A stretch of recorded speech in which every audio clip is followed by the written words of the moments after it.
All right, everybody. I see 11:01, so I am going to get started here as we have more people filter in. Welcome to the first of the spring/summer SnapPlus version 3 trainings. We decided to do a webinar series this year and record the webinars just as a different way to highlight new and improved features in SnapPlus version 3 and make sure that we continue to have information available for you about how to use the program and understand some of these new things that we've been working on as people start to transition to using SnapPlus V3. So we decided to keep these pretty focused topically. So today we're focusing on the process of adding crops, adding nutrient applications, and understanding the basic structure of SnapPlus version 3 for doing those things. There are some things that are similar to version 2 and some things that are different.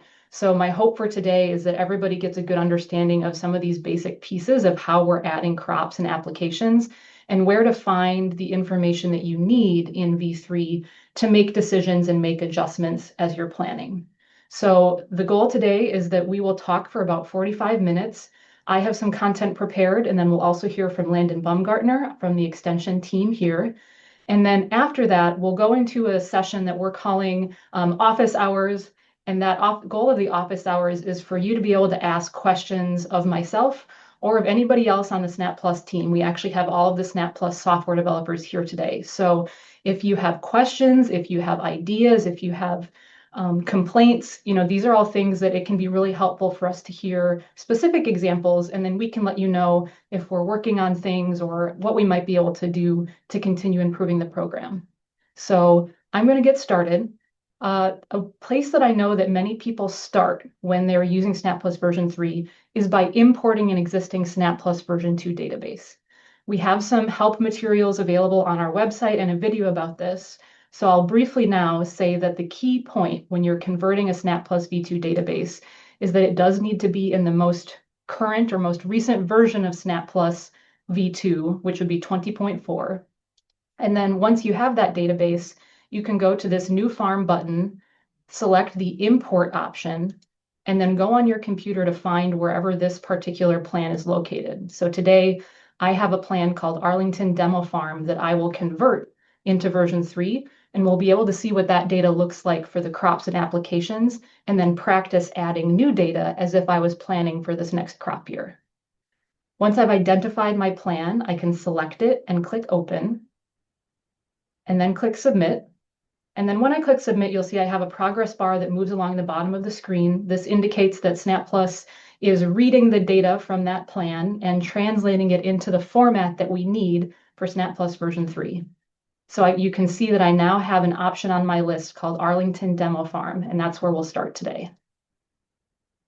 Because we're focused primarily on adding crops and applications, I'm not going to go over every page or even every tab in SnapPlus version 3, but I do want to stop and point out some key ones that are important for understanding what we're doing today. The first one here on the farm page is the crop selection tab.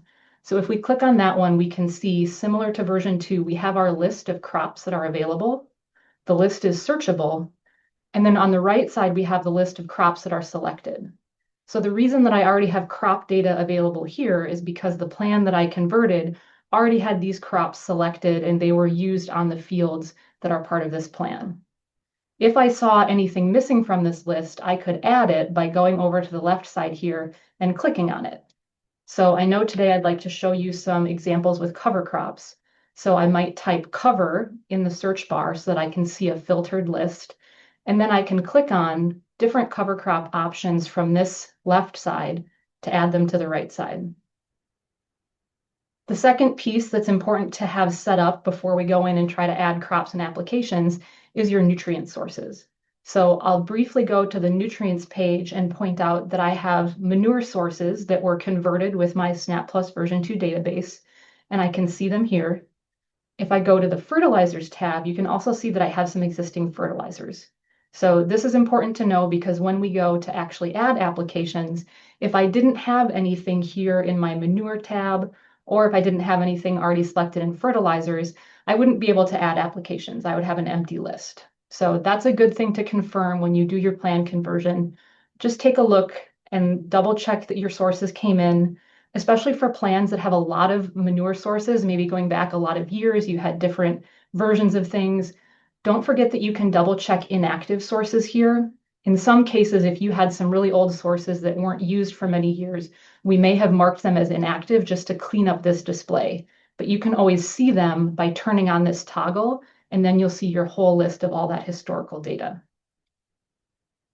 Now that we've looked at those things, let's head over to the management page, which is where we will spend most of our time today. So the management page has several tabs, and I think it's easiest to start here in the field view. And to begin, one of the most important differences between SnapPlus version 2 and SnapPlus version 3 is the way that we go about adding crops. And we designed version 3 to essentially give more options and more flexibility, but it does take sort of changing your mindset in terms of how you're adding this to really get it.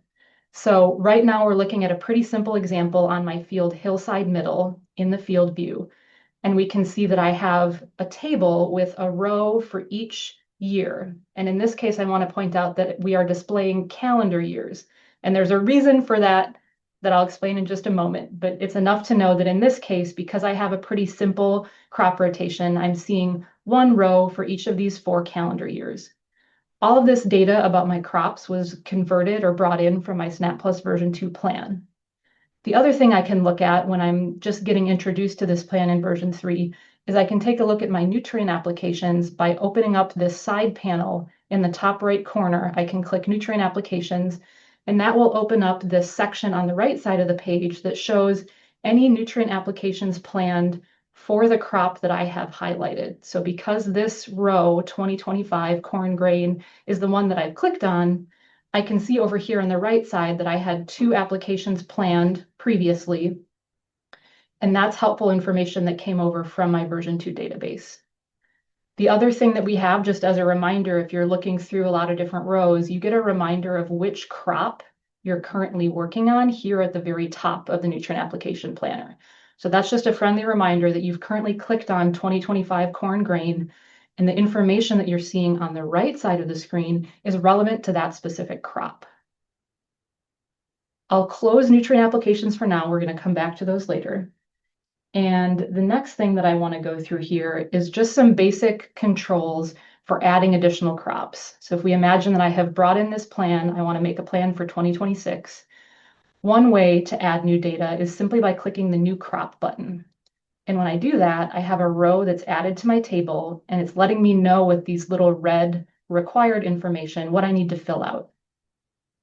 One key point here is that the order is important. So you'll see that I have the option to select something in the plant season column right away. But then these other boxes that are required, I don't have any options yet because I need to start on the left. So let's keep it simple. We'll pick April, May plant season. And the choosing of a plant season, that's something that is new for SnapPlus version 3. So that's something that I think everybody's getting used to. And in this case, we're adding a new crop in calendar year 2026, April, May. Let's say I want to go with soybeans again, so I can pick soybeans from my list. But if I didn't see the crop that I wanted, let's say I forgot to add it back on the crops page, you can also add a crop right here without leaving this screen by clicking on this Add Missing Crop button. And then you're going to see a list here of crops that you could add in this case. Here, let's keep it simple and pick soybeans. And then similar to SnapPlus version 2, you need to fill out a yield goal and some information about tillage. Once you've done that, you'll see that the row has saved and that red text went away. So this has entered a new crop in my crop table.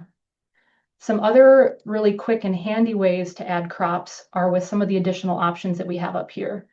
So for this, I want to open up the nutrient application planner just to demonstrate that this duplicate crop button is very handy, because if you have a crop rotation that repeats and you say, okay, let's pretend I didn't add that soybeans row. I know that I want my 2026 soybeans to look pretty similar to what I had already planned in the past. I can actually highlight that row and click on this caret button next to duplicate and say, I'd like to duplicate to the end of my crop sequence. And what that means, it'll take that information about my soybean crop and all of my applications, and it will copy it to the end. So I'll say duplicate end of sequence. And now you can see I have soybeans in 2026, and all of that application information came along too. I can make any tweaks that I need to right here, but that was a fast way to save myself some clicks since I knew I already had a similar crop planned on this field. I'd like to add another crop row and just talk quickly about all the different options that appear for plant season. So I've picked some simple examples so far in April, May, but we have actually 5 different plant seasons. So we have April, May, June, midsummer, late summer, fall, and then we have an established plant season. So I'll show some examples of crops that fall into those different seasons as we move forward today. But the thing that I want you to understand right away that we get a lot of questions about is that the choice that you make for plant season, that determines the crops that are listed here in this next column. So if you've picked a plant season of midsummer, you see I don't actually have anything in my list right now because there are no crops that I had selected that fit that timing criteria of midsummer. So I would have to go in and look and see, okay, for midsummer crops, what are my options here? Midsummer means approximately July, so there's some flexibility there just because the different crops that you might be planting could move a little forward or back in the summer. But in general, that's approximately July for what that means. So if I needed to add a crop to the plant in the midsummer season, I could do that here. All of these crops that I see are available in that season. So a question we get a lot is, oh, I'm trying to plant winter wheat, and people might be at this stage where they have just picked a plant season and they're looking for wheat in their list and they're not finding it. And the reason for that is winter wheat crops would be planted in the late summer, fall, so you would only see them show up when you've selected that particular plant season. Let's go ahead and look at another field here. I want to talk about adding cover crops and also adding winter wheat, because it's a similar process for the two of these, and we do get a lot of questions. Here's a field where I already had some wheat in the rotation. So let's imagine that I'd like to add winter wheat after my soybean crop in 2025. I'll actually use a different button here, kind of a shortcut called Add Crop Same Year. And this is a good illustration, again, of how this idea of calendar year works in SnapPlus. I've added a row that's in the 2025 calendar year because that's when my wheat would get planted in the fall. I have late summer, fall selected as the season. And then when I go and I look at crops, I can select from the list anything that is part of that group of late summer, fall crops that are in the SnapPlus crop database. So in this case, I could pick winter wheat, pick a yield, and complete my crop information. I have this pop-up here and I want to explain what this is. I know sometimes pop-ups can feel accusatory, like you did something wrong. In this case, we're just trying to share a message with you that relates to the assumptions that SnapPlus makes behind the scenes about timing. And this is an example of a case where if you're planting winter wheat after soybeans, then that's a perfectly reasonable thing to do. The reason that you're getting a pop-up here is because we have to make assumptions behind the scenes about approximately when are soybeans harvested and approximately when is winter wheat typically planted. Because there can be some overlap in those dates depending on when your soybeans are harvested, we're just letting you know here that behind the scenes, we're going to adjust the dates to make this work within Russell 2 so you don't have an overlap of those two crops on the field. The reason we have this message is because of the additional flexibility that you can have with these plant seasons in SnapPlus. It's technically possible to get yourself in sequences and crop sequences that don't totally make sense if you're not looking at the calendar year and paying attention there. So that pop-up is just intended as a little nudge to say, double check and make sure that you've got the calendar year that you intended here for this specific crop. In my case, that's exactly what I wanted. I wanted to plant the winter wheat, so I just clicked OK, and that saved my data. One question we get a lot related to winter wheat and also related to cover crops has to do with nutrient applications. So I want to transition a little bit into that and give you an example of how we would do fall fertility on the winter wheat, but also spring. So in this particular example, I have my winter wheat row highlighted, and I have the nutrient applications panel open. I have a reminder here that I'm working on my winter wheat crop in 2025. And then one key thing that I want you to notice is I have some application seasons that are listed here underneath this label. And this is a reminder of all of the different application seasons that are currently an option for the winter wheat. So I could put on some nutrient applications in the late summer, fall, around the time of planting, but I also have options through midsummer 2026 for adding nutrients. That means if I go here and I add a manure application, after I pick a source, I will see different options for my application season. So I could pick one that's in the fall and then continue entering the rest of my application data here. I have my screen zoomed in so you can see that my rate got cut off here a little bit. And that's a good opportunity for me to show you that many of these tables in SnapPlus version 3, you can move the column width around. So if you do happen to be on a screen that's more narrow and you're not seeing the data that you need, you can go ahead and drag that so that you can see what was the rate on that nutrient application.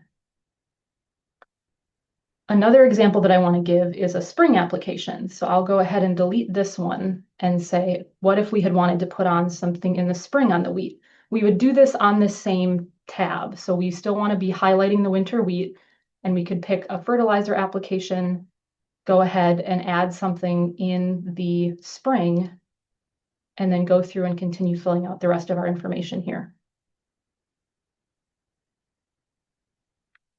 Next, let's talk about cover crops. So I have another screen here that I want to show you some information about cover crops. Let's go back to our hillside middle field, and adding a cover crop, it works in a very similar way to adding winter wheat, especially when it's a fall cover crop. So here I will highlight the row. Let's say that I plan to put on a cover crop after my soybeans are harvested in 2026. In this case, I could do add crop same year, and then it defaults to late summer, fall. And then I can go in and I can pick from cover crop options that I've added, or if I am not seeing what I'm interested in, I can go and I can review what some of my other options are. Maybe I have an annual cover crop that I'd like to select. One thing that's new about SnapPlus V3 is that we do have some more flexibility and options in terms of cover crop timing that I'd like to highlight here. So you can see I have two options that are labeled as cover crop, overwintered, not harvested. There's actually a third on the list there for August that I'll add. So you can see if we're planting an overwintering cover crop, we could have an August date, a September date, or an October date. And so which one you pick really depends on what the previous crop was and what you have going on the field. But the reason we have those options is so that you can make the right choice based on that previous crop and when that cover crop actually gets in the ground. So I might pick October here. Cover crops always have a zero yield, again, because SnapPlus makes this very strong distinction between a cover crop as being not a harvested crop and something like a forage crop, which you would select a yield and would get a nutrient recommendation. So in our case, we don't ever need to pick a yield for a cover crop here, but we do need to pick a tillage depending on how that cover crop is prepared and planted. In this example, I also want to give an illustration of nutrient applications on cover crops, and I'm going to add one more crop to my field just to make sure this is a good example for us. All right. Oh, I have two good things to show you here that I have a good example. So let's first look at some of these warnings that popped up. So I just used that shortcut button where I said, hey, I want to copy whatever I had for my corn grain here and just bring it forward. So I duplicated it, and then I got these red messages that I know people are seeing, especially when you're converting plans and you're starting to see some of these flags.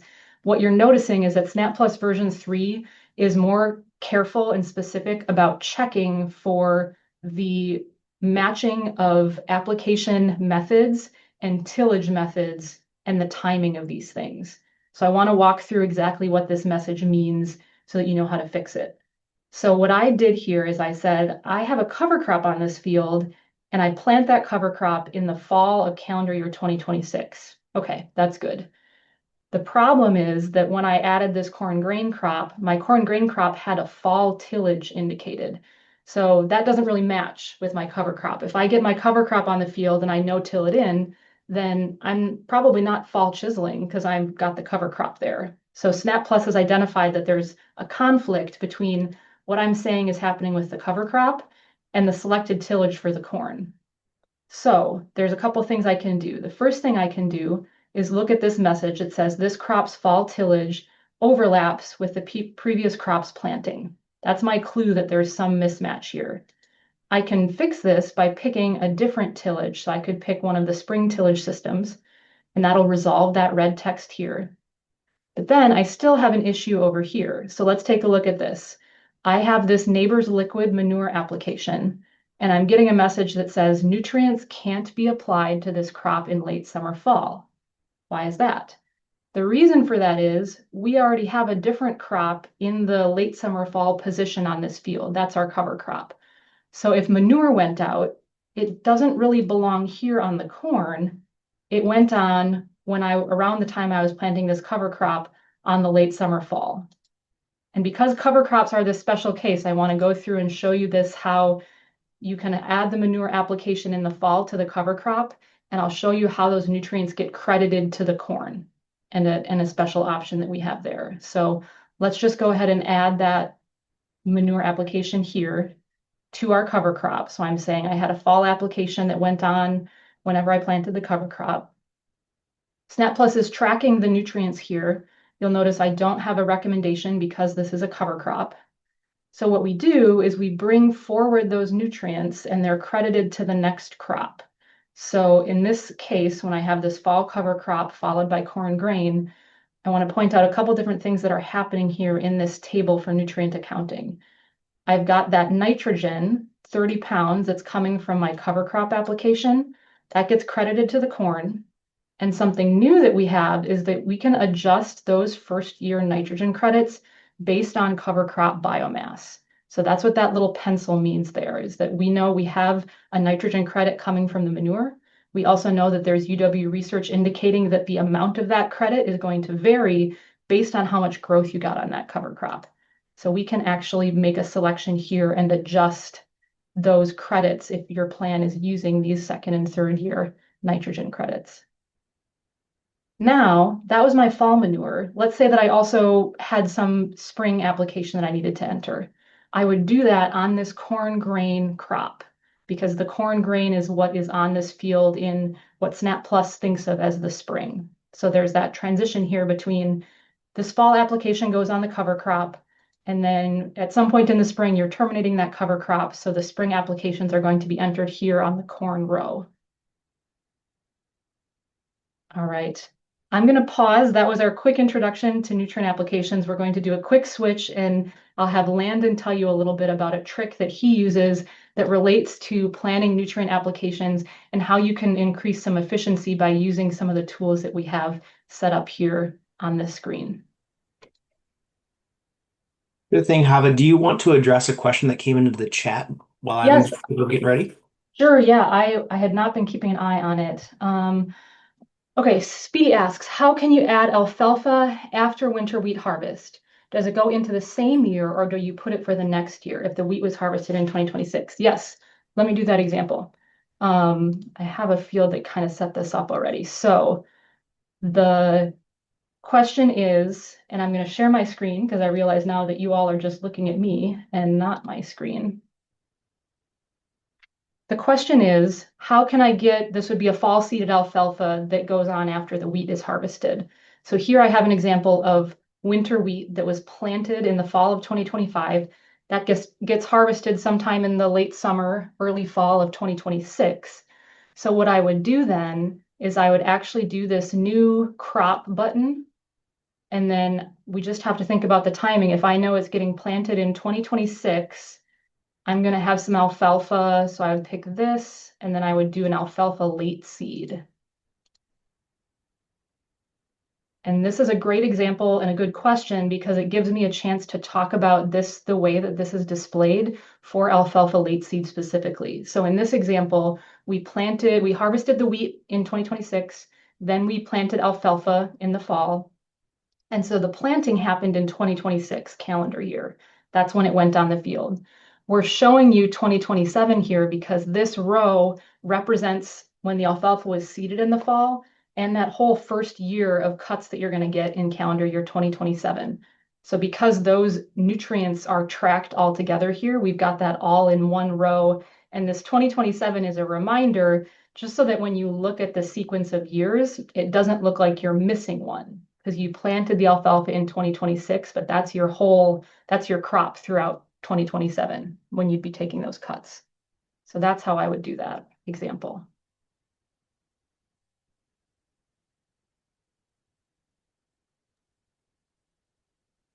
All right, I'll hand it to you, Landon, and then that will work great. Perfect. Thanks, Hava. My name is Landon, and I'm going to jump in here real quick to do a quick um, sort of demonstration of one trick I like to use when I'm working in the management page. So today we're going to look at how the application timing, method, and rate of a set of manure or fertilizer applications can be saved for the repeated application across your plan without having to even leave the management page. So let's say we have one field. I have field 7 pulled up here in my example. This is a totally different Snap database that I've developed. So if this looks totally different from Java's, that's why. But let's say we have this one field that we've built everything for. I have this rotation built where I have a corn soybean rotation that's pretty straightforward here. And it's going to look like a lot of similar fields that we have throughout our plan, let's just say. So right here in this nutrient applications window off to the right side of our screen, we can select a crop year. So let's just say I'm going to pick the corn for the upcoming year, 2026.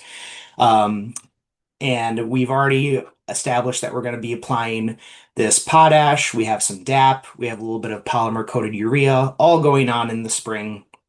And we know that this is what's happening, but we want to save some steps for the future work that we're going to do in this plan. This little upside down caret here, it sort of hides in amongst all these different functions that are available to you as a plan writer in this pane right here. But if we end up clicking on that, we can end up saving all of this work we did. It's really just one option. So by clicking it, it only opens one option, and it's this little floppy disk here that says create nutrient system from applications.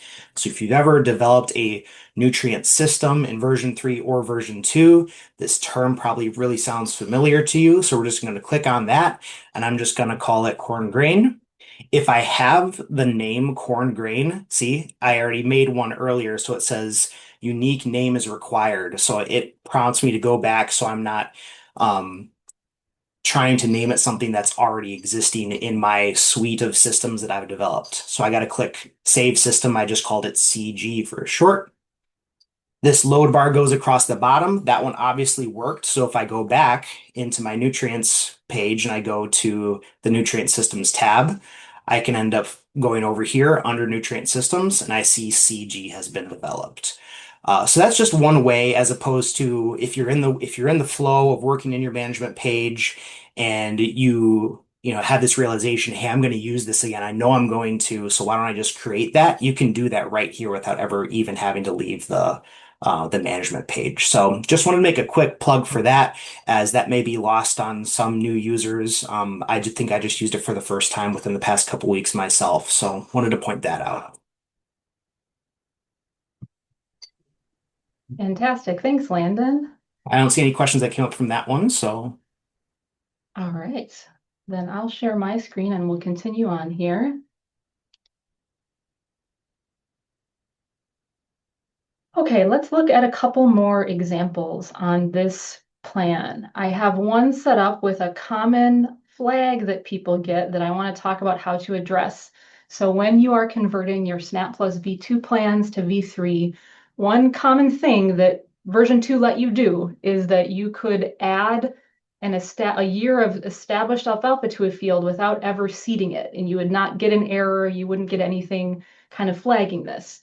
In SnapPlus V3, we check for that. So in this particular example, I have corn grain in 2021, and then in 2022, I go straight to established alfalfa. And so when that happens, we get a message. We see some red text here that says this crop requires a seeding.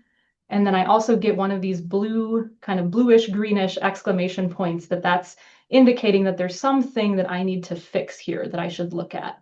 So the quickest way to fix this in this example is to go through and just update this to reflect the seeding. I think it's safe to assume in this case that the alfalfa was seeded after the corn grain. So all I need to do is go through and pick the correct options here for all of my tillage. Let's see, I messed something up here. So I need to pick my seeding. That was my problem. So I need to go through and I need to find an alfalfa seeding so that I can have an April, May seeding. And then I can go through and my options update for yield. So I can reflect the yield and then whatever tillage I use to establish that seeding. Once I save that information, you can see my flag went away and so did that red text. So I fixed this up so that my alfalfa has the seeding year here that happened. That's a common one that we do get questions about. I also want to take a chance to highlight, I like what Landa did, just highlighting a few things that you might not notice at first on this page when you're working with different crops. And one of them is right here in the settings button that's in the upper right-hand corner with this gear. And one really nice thing that we have set up here is the option to reverse the order of the rows in your table. So right now you're looking at a table that has the 2021 is at the top, and then my later years, 26 and 27, are at the bottom. If you have a plan with a lot of years of history, this is not very convenient because you often have to scroll. So one thing you can do is reverse the order. So when I click that button, now notice that 2027 appears at the top of the table. For some people, this makes sense to them, right? What you're working on most recently is appearing at the top. You've got all your other stuff down here, but you're probably not paying so much attention to these earlier years. You want to be working in these ones at the top and have to do some less scrolling. So that's really one nice trick that is hidden here behind this little settings button. And you'll notice that many of the tables throughout SnapPlus version 3 have that settings option. And so when you go through and you look at these different tables, when you click on that, you'll see that there are different options for ways that you can control how things are displayed or what is displayed, depending on what makes sense to you in that specific context. All right, the other key thing that is new that I want to point out, it can be really helpful, especially in the case when you have converted an existing SnapPlus V2 database. Maybe you have several examples of that issue that I just showed where you've got some alfalfa seedings that are missing, or maybe you have some other sort of data flags that you need to go and correct. One nice thing that is new that we have here is this NMP issues panel, this little tool that appears in the bottom right-hand corner. And it is intended to keep a tally of some of these issues, particularly for the current planning year and future years. So this is a good way to see, okay, I did this conversion. What do I have to do to fix issues that might be part of my current rotation or the current cropping year? And this is a summary that allows you to zoom around and actually click on the problem and say, okay, I've got some exclamation points here. There's some bad data. What's going on? I can click there and SnapPlus will take me to that field, and then I can look and see where the issues are. So in this case, this is a good example of one of those places where SnapPlus version 3 is checking to make sure that the tillage system that you have selected for your crop, so this is my corn grain crop, I selected fall cultivation, it's checking to make sure that matches up with the application method for your nutrient applications. So this was something that V2 was not strict about, but in version 3, we're checking to say, okay, by definition, if you go and read the sort of definitions of tillage systems in SnapPlus that we can put in the chat, we have them all listed out. Fall cultivation is just a pass in the fall. So if I'm saying that I have stuff going on in the spring that's being incorporated, I probably need to pick a different tillage system that reflects that reflects either the fact that I have tillage happening both in the fall and in the spring, or something else, something that is consistent with the way that these applications go on. So because fall cultivation is just the one pass in the fall, that's not working with these places where I'm saying I'm incorporating nutrients in the spring. So I might just need to go in and pick something that has those passes available in both spring and fall. And I want to take some time when you do this, I suggest you take some time to just look at those SnapPlus tillage definitions and consider what the best fit is. We don't have every tillage implement under the sun implemented in SnapPlus. So sometimes, depending on what you're seeing or what you're working with, you do need to think about, okay, what's the closest thing that fits here? We do have a range of tillage options that represent a range of different implements and disturbance levels and timings. So occasionally reading those definitions, it's a matter of thinking through what is the closest thing that's a good representation of what's happening. So I was able to fix all of those flags that I was seeing simply by picking an appropriate tillage system that fit with this other data that I had saved for applications. All right, a couple more things here before I pause for questions and time for the breakout rooms. So far, we haven't talked at all about rotation settings, although I do have some rotations set on several of these fields. So the rotation settings box is here on top of the cropping table. And when you're setting a rotation, the first thing you do is pick a start year, and then you pick a length, similar to SnapPlus V2. And when you do that, the rotation that you have defined is outlined in this black box. So here I have 2023 to 2025 outlined, and I'm saying, okay, this is my rotation. If I wanted to start it earlier, I could do that and change the length and say this is a 4-year rotation. And then when I do that, I might see, okay, I included this previous year that had some issues. They weren't getting flagged before because it wasn't part of my rotation. So SnapPlus says, we're not worried about that. That's just historical data. But if you start to try to include it in your rotation and try to calculate erosion, we do make you go in and fix some of these issues. So I think that's a good thing to understand. I know it's frustrating when you open up a plan and you see these things getting flagged that weren't flagged before. And in general, if it's historical data that is not even being used in the rotation, then you don't need to take the time to fix that because it's not being used as part of your crop rotation. It's not going to affect any of the calculations that we're doing that relate to phosphorus index or soil loss. So we recognize there might be some old data that is in the plan. That's not an immediate concern for some of these flags. You'll still see them here, but you're not going to be prevented from running reports or calculating for this stuff that's not part of your rotation. We're really focused on making sure that if there are errors, they get corrected for this rotation period that you have selected to make sure that any calculations we're doing that relate to soil loss or phosphorus index are using good data. And then some of this older stuff, it might be there, but it might not be a high priority to necessarily go in and fix all of that at the moment. So I just wanted to point that out too. Once we have set the rotation, then we have access to this button that says calculate, which is how we run the phosphorus index and soil loss. And when those numbers get updated, this table is filled out with my results. And an important thing to know about rotation in SnapPlus version 3 compared to version 2 is that we have set up some minimum rotation length. So here I'm on a farm that's not a CAFO. This is a 590 plan. So the minimum length here is 3 years. And the reason that there's a minimum length is because when we do this calculation or modeling of soil loss with Russell 2 behind the scenes, and when we're running the phosphorus index, both of those models are really set up to consider a rotation, to consider multiple crop years. So it doesn't really make sense to set a single year and say, this is my rotation. It might be true that you plant continuous corn grain, and that is totally fine. You would just need to pick 3 years of that in order to have access to this calculate button. On CAFO plans, that minimum is at least 5 years to set that rotation here. And you can go up to 8 years total. The reason that there's that 8-year limit is actually because of the way that NR 151, which is one of the important pieces of policy related to this, specifies that 8-year maximum. So we occasionally do get questions from people saying, like, well, my rotation, it doesn't totally fit within 8 years, or this, isn't quite working. I would say our guidance is, to the best of your ability, set up the rotation as much of it as you can within that 8-year period to really capture what's going on. And then because 8 years is the maximum, sometimes you might just have to stick with setting it at those maximum 8 years to try to capture as much of that rotation as you can. All right.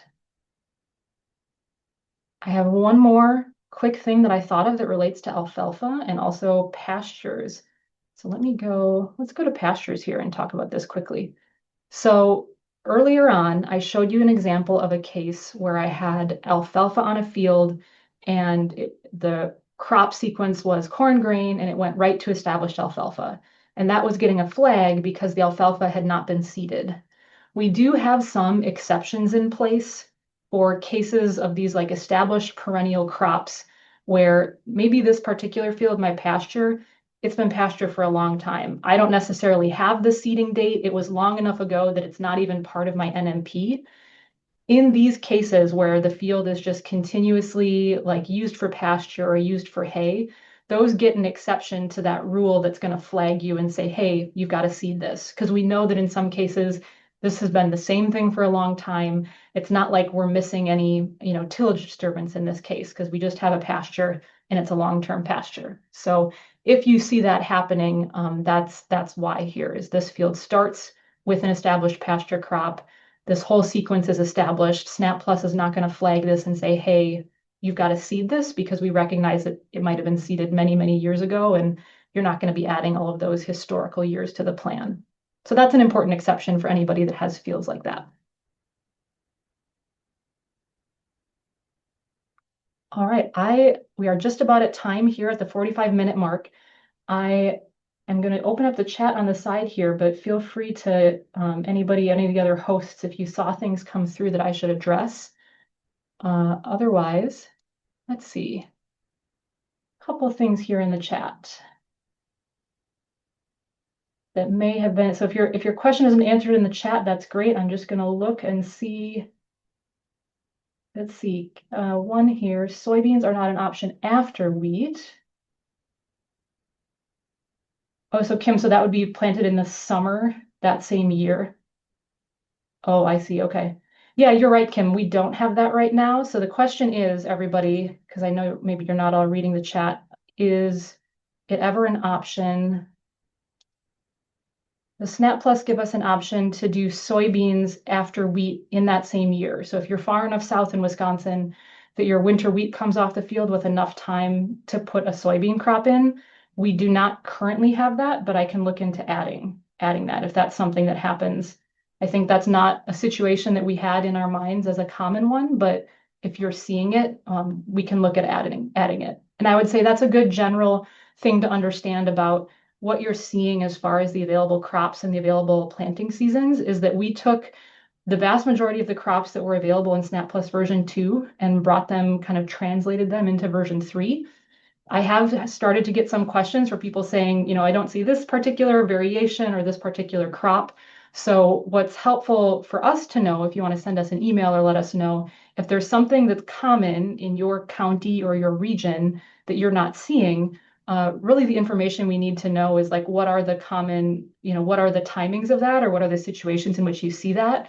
And then I can look into the best way to build that option into SnapPlus and into the Russell 2 database, because that's really what we're doing behind the scenes is we're trying to make sure that we have reasonable assumptions for when would this type of crop be planted, when would it be harvested, and where does it fit within different cropping sequences. So it's good to know about these cases, and we have a running list of crops that are requested and go through as we have the ability to and actually add those. All right.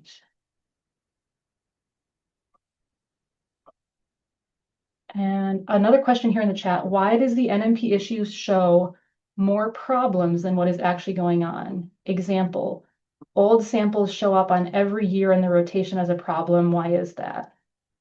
Oh, okay. So I think, yeah, what Natasha is getting at is we have example, I'm just seeing if I have a good example here.